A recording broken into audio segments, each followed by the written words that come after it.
हैं भक्तस्य यदिष्टम स्यात् तत्तत् पूर्यते ध्रुवम। जो जो भक्त के अंदर इच्छा होती है उसकी निश्चित उसकी सारी इच्छाएं पूर्ण होती हैं।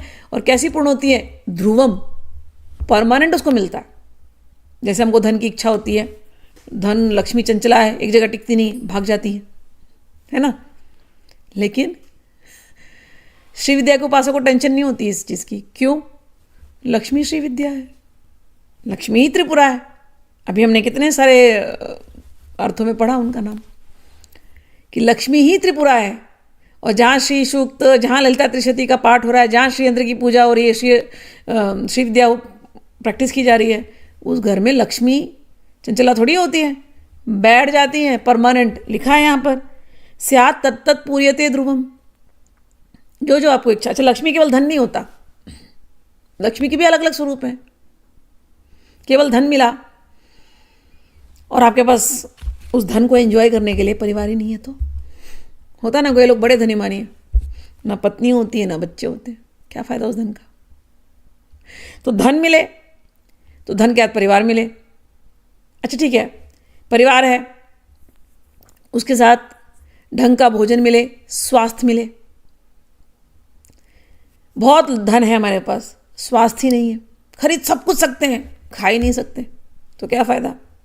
तो लक्ष्मी केवल धन नहीं होती है, लक्ष्मी अन्न लक्ष्मी होती है ना। अन्न, पहले हमारे घर में इतना मतलब हमको अन्न प्राप्त हो।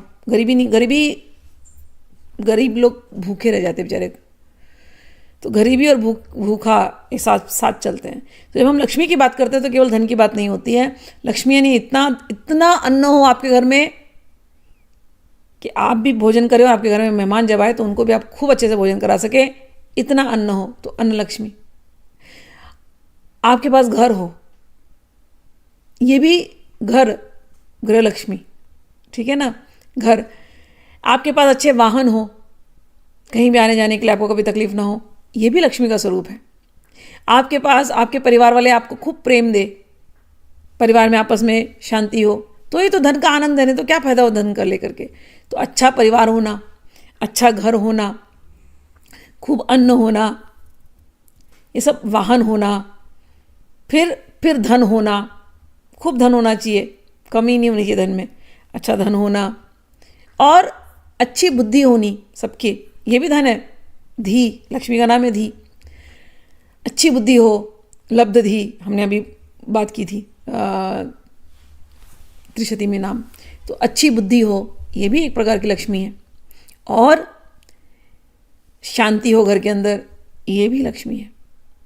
और सब के सब अध्यात्म की तरफ अग्रसर हो, घर में आध्यात्मिकता हो, ये लक्ष्मी है। तो ये सारी इतनी सारी लक्ष्मी जब होती है तब उसको कहा जाता है लक्ष्मीवान।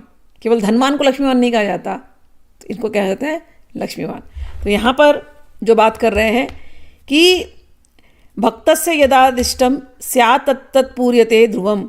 जो जो ये मैंने अभी आपको बात कही ना, इतनी सारी लक्ष्मी, ये ध्रुव हो जाती है। श्री विद्या के उपासक को अच्छा परिवार मिलता है, श्री विद्या के उपासक को धन दौलत की कमी नहीं होती, श्री विद्या के उपासक को घर की कमी नहीं होगी। क्योंकि श्री विद्या का एक मंत्र है एकाक्षरी ना, भुवनेश्वरी, भुवन। तो भुवन की कमी नहीं होती, वाहन की कमी नहीं होती, भोग और मोक्ष श्री विद्या के उपासक को मिलता ही मिलता है।